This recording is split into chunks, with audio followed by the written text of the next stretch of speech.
Hey everyone, TimaeuSS here. Welcome to another Etheria restart video. And finally, the long-awaited response from the developers are here. And of course, it's regarding the dupes and also some of the changes that they will be making. You see, already 705 hearts emoji-wise have been reacted. So let's take a look. It's my first time seeing this and what they have been cooking. Because for those of you guys that didn't know, in the feedback section, there was a dupes for RTA clarification thread. And over, I think, 3,500 comments, and of course the thread got locked because people were wondering, do dupes work in RTA, as the original message was that they didn't matter, but actually stats are applied. They just didn't matter in the sense that the mechanics are not going to change. So your Tiamat versus my Tiamat is going to be the exact same, doesn't matter how many dupes I have in terms of what they can do. So people are usually, quite upset about these type of things because what they want to do is compete as a free-to-play player. Even though the gears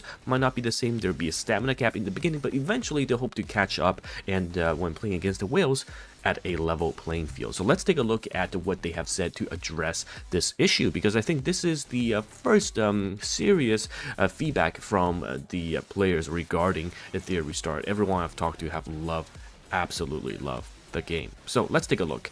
Now, a couple of things right off the bat. They are going to reduce the pity threshold for the targeted summons from 100 to 80.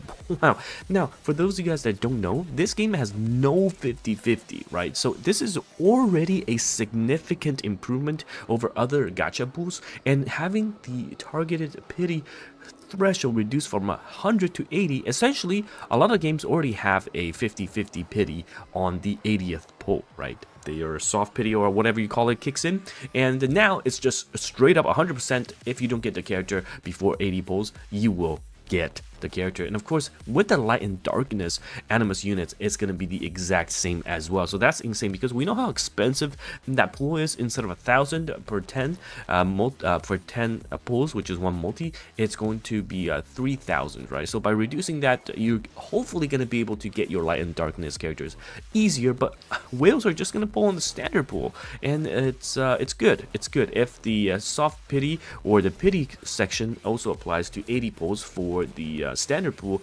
That will be good as well. I know it says targeted pool, summon pool right here, but we have to test that out, right?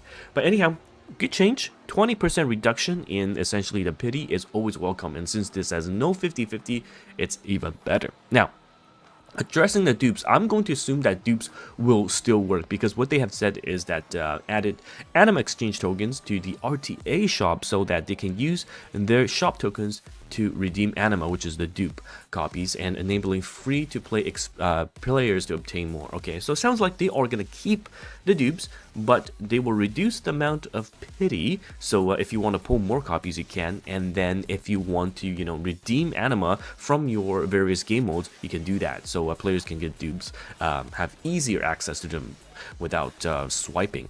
And also during the growth boost period, which is of course our main launch event for us to build our characters and to get awesome rewards, players who reach a level 30 will also receive Anima exchange tokens. Interesting. So this is, I'm gonna assume, the same tokens as well as the Summit Arena ones that they are given out. And yes, you can use these tokens, it's already in game by the way, to exchange for the RGB and dupes. And yeah, that's good. That's good. More ways to obtain dupes if you're gonna keep the system in, reduce the pity, increase access to tokens, which will get you more dupes. And also there are two other areas, okay?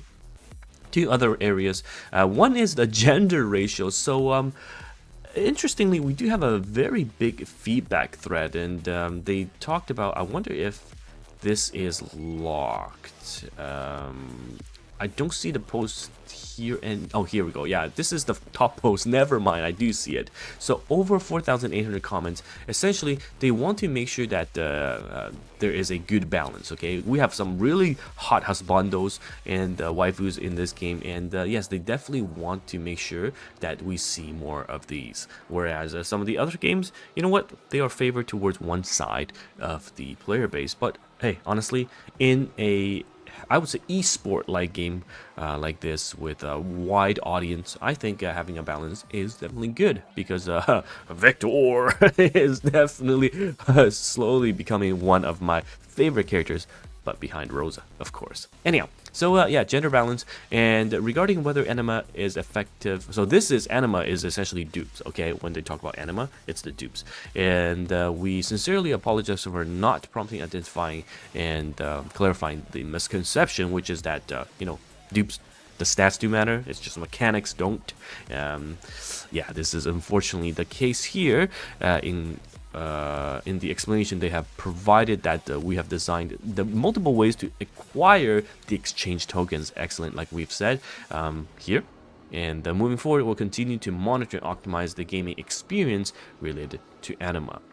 I see. So right now, it's going to be effective across all current gameplay modes, okay? Which means it is going to be effective in RTA. But the original message was that, you know what, it's going to apply to everything that we know of already. It's just that RTA, you know, if it was off, it would have been great for some of the free-to-play players that are more serious about, you know, competing. So yeah, we'll have to see if the increased dupe access is going to help out, and they're also going to monitor this as well, so maybe that will, you know, still be subject to change. Now, last but not least, beyond these adjustments, we'll broadcast the second episode of Hypertalk at the end of May, so in just a week or two's time, we'll be joining Chris, okay?